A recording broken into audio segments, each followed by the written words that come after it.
Welcome back to my world. Julia Valet is the name, and whatever the game is, I'm in it. It's time to see the first part of my chat with Steele from Type O Negative, one of the biggest mesa bands of the moment. He sings songs with titles like Slow, Deep, and Hard. Anyways, here he is. It's important for me because my goal is isolation.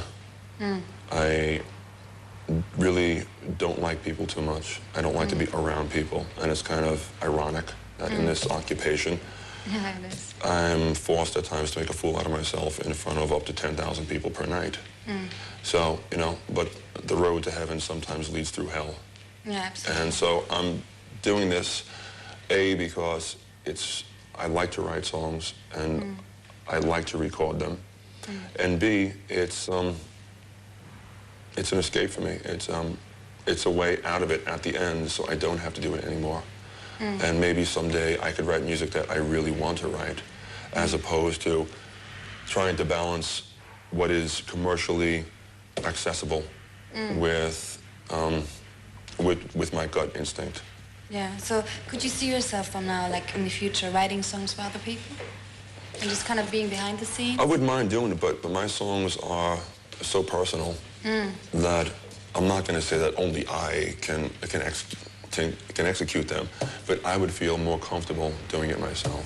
And you said your goal is isolation, so did you set yourself kind of a deadline saying, I'm going to do this for the next 5 years? Yeah, I'm 35 years old, and I would like to be out of this, you know, before I start looking really old. I mean, I look old now. No, you don't. You know, You're very fit and healthy. Well, so do you. You know, rock is for youth, and I don't want to look like somebody's grandfather up there, you know. I hear you. You know, coming on stage and, like, you know, crutches with false teeth, and then, you know, falling down and breaking my hip, and the show's over. Everybody gets their money back, and I'm broke, you know. I want to bow out gracefully. Yeah. You know, I don't want to be one of these bands that perpetually beat a dead horse. Yeah. You know, there's a lot of older bands that all of a sudden have come back into the scene. I'm like, why? You know, you were great in, you know, 1976. Why don't you just leave it, you know, before you blow it with your next album, which is probably going to suck. Like, you know, you don't want to have like a revival after 20 years. No, Like, get back together and do the thing all over.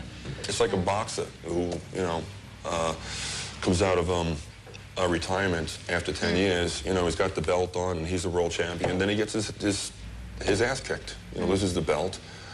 And, you know, then he's going to be remembered as a loser.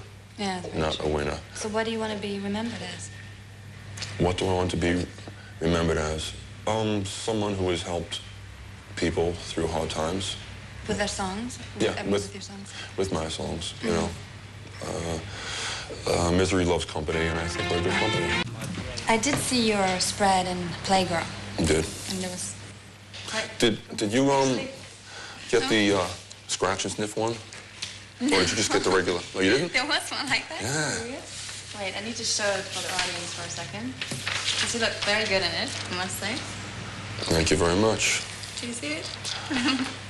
How did you feel about doing it? Mortified, embarrassed. Mortified. I mean, this is my first so-called modeling job. So we got something in common, don't we? Yeah, and to, you know, have to take your clothes off and, you know, walk around naked for 12 hours was kind of strange, you know, especially when, you know, there's like a crew of people eating donuts and spilling hot coffee on me. Ooh, you know, knocking things off the table. Well, the main problem, well, not really a problem, was when they asked me to do this thing, I told them that my penis would be erect. Because, I mean, trying to look at it from a woman's point of view, you know, a flaccid penis, you know, looks just like an old mushroom. So, I mean, wow, that's exciting.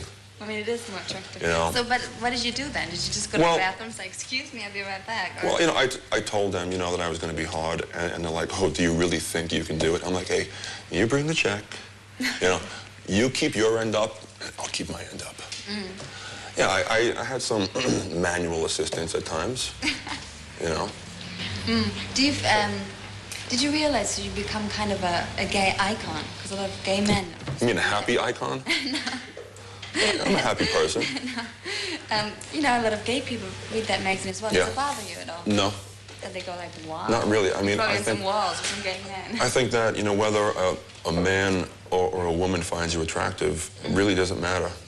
I take it as a compliment. I mean, even though I'm not gay, I can tell when a guy is good looking, you know, but it doesn't mean that I want to sleep with him. Yeah, I think it's very ignorant of men don't see other men's beauty just because they think, oh no, that's what girls do. And how much did you get paid for that? $2,000. $2,000? And you just said, but why did you actually do it? For the band. For the band? More than anything else, to attempt to appeal to a new audience or to a new fan base. You know, hopefully if... To the gay man. Well, if you know, people like what they saw, you know, whether male or female, maybe they would be so interested that they'd like to hear more. Yeah, that's and true. then, you know, they would go out and so buy it's the CD. just to bring your message more across, like to, you know, for them to listen to your song. It was a calculated career move. You know, and it wasn't like, you know, this is like my life's dream to, you know, pose naked. It's not something, you know, I really had to think about it. Yeah, but I mean, you definitely did stand out, and I'm sure a lot of people, you know, are gonna go and get your CD. I hope so. That's the reason I did it. In a lot of your songs, you write about women, or you have a lot of sexual content in your songs. Yes. Is it something which really, like, why do you write about it a lot? Are you like obsessed with women, or I wouldn't say sex? Obsessed with women or sex. I mean, as Mr. Freud said, life is sex. So, in other words, if you're not screwing, you're not living. You know, and having 5 older sisters and 5 younger nieces, I'm used to being around women, and I prefer their company to men. I have no use for men whatsoever. They're just my competition. Yeah, you're just used to being around women. Yeah, I think so. So do you have a lot of women friends, like actual friends? Friends? Or do you have relationships? Yes. Well, I have friends, relationships, you know, this and that. I believe I have more female friends than male. Yeah, I hear you. And would you say you get dumped a lot by women? Not any more than any other guy. I think that I just seem to take it a bit harder. Deeper. Than I should have. When I like somebody, I jump into the relationship, you know, a bit too soon, and I think maybe I just scared them away.